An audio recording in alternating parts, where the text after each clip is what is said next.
watching another Supernatural review, and this is season 12, episode 19, The Future. If you're new here, I do recap and review every single Supernatural episode, so let's get into it. I don't know why I look like a dead ghost right now. I look insane. I don't know if it's because I haven't been outside yet today, or why I literally look so crazy right now. But anyway, disregard. It's all about my voice and me talking, right? This is a really good episode of Supernatural. Like, this is how you do a serialized episode.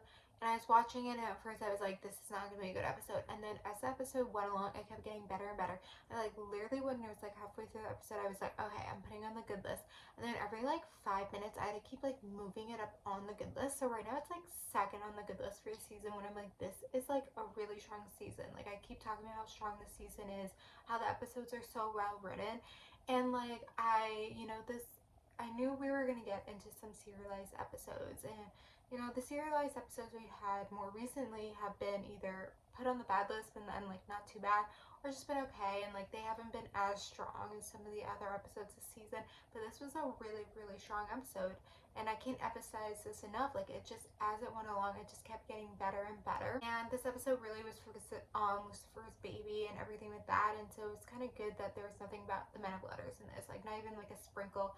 Really focus it on Lucifer baby. Cass comes back, and I remember when this episode came out, and like, the scenes with him and Dean, and there was like specific edits to this episode too, that like when I was watching this episode, I was like, oh my god, I remember those edits. I thought I saved them on Instagram because I used to save edits, and I like couldn't find them. I'm like, was it Vine? Like, because I'm like, when did this, was Vine still a thing when this episode aired? I can't remember.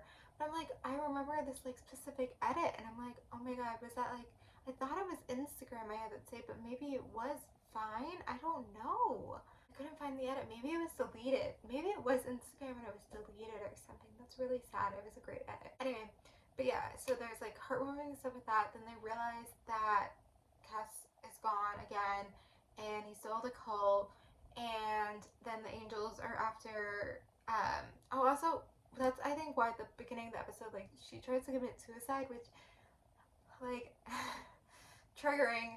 So like, maybe that's why at first I was like, this is not a good episode. But anyway, so there's Kelly, and then she's like, my son is saving, whatever. And then that's the whole thing, is I remember like her trusting Cass, and at the end, like, her and Cass are together. So I was like, when did that happen? And it was this episode where it kind of happened, where she then put her trust in the Cass. Then like, she's like, Dean and Sam find them, like Dean's mad at Cass, all this stuff. And then they go to the sandbox, and then they fight. What's her, Dagon, that's her name. And then they win. And then Cass and Kelly still leave, so it's like still betrayal. Obviously, I'm doing a terrible job summarizing the episode, but it's just so strong. And it's like, as the episode went along, and like so well written, and just like emotional too, and wasn't too much. Like, it didn't have too many crazy storylines. Like, technically Lucifer was in this episode, even though like barely. Like, he was just speaking to Dagon, which is like, what kind of powers does he have? Because he's like locked up, but he can like still speak to Dagon. Like, it's a little bit confusing. And the angel, I like, died, but it was, yeah, it wasn't too much, but it was still serialized, and it was strong. And this episode had purpose. Like, this episode had momentum and purpose, and it went somewhere. I guess I don't have too much more else to say about this episode, but it was a really good episode. And I kind of forgot the episodes to come. I feel like they deal with the Men of Letters. Like, I feel like it was, like, again, good that there was nothing about the Men of Letters in this episode. Really, Lucifer's child. I think the next few episodes deal with the Men of Letters, and then we go back. The finale, I think, deals with Lucifer's child, if I remember correctly. So I think, the season overall has been really strong. This episode really strong. Kind of wasn't surprised to have it on the second on the good list, but we'll see if it ends up there, because we still have some episodes to come. And then I was looking through the edits, and I was reminded what happened at the end of the season. Like, okay, like, I forgot a lot about Supernatural, guys. But anyway, I'm gonna end it here. So hopefully you guys also like this episode. But anyway, comment below your thoughts. Thank you guys for watching. Like, subscribe, and bye.